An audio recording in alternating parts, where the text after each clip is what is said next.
Hello hi नमस्ते जय जगन्नाथ मुझे आपको स्वागत ओडिया गूगल।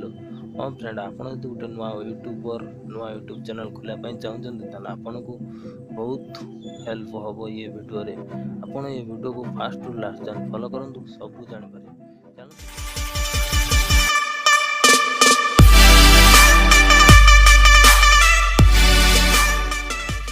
एप्लिकेशन मुझे आप सामने ओपन कर रखी एप्लिकेशन ओपन कला बेले किसी इंटरफेस आपको देखा मिले लोड फोटो पर क्लिक करूँ। लोड फोटो पर क्लिक कलापर आप जो फोटो बैकग्राउंड चेंज करने चाहते से फोटो को ऐड करेंगे। मो चैनल लोगो ऐड करके आपको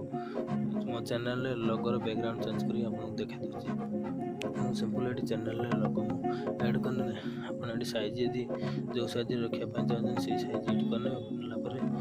टिक चिन्ह पर क्लिक कर टिक चिन्ह पर क्लिक कर सारापर ये किसी नुआ इंटरफेस खुल नुआ इंटरफेस खुलला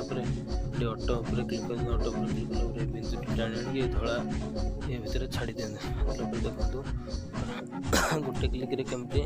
लोगोर बैकग्राउंड चेंज हो गला डन पर क्लिक कर दिखाते डन पर क्लिक कर सारापर ये भल क्वालिटी रखा चाहते भल क्वालिटी करदे भल क्वालिटी कर सारापर सेव उपर कर सेव उपर क्लिक कर गोटे छोटे गोटे आप्लिकेसन ये नुआ नुआ आप्लिकेसन विषय जानापी नुआ किसी जानापी आम चैनल को सब्सक्राइब करूँ पाखर आस बेल आइकन क्लिक करूँ वीडियो भल लगे वीडियो को लाइक करूँ भाई आप सांग सहित शेयर करूँ।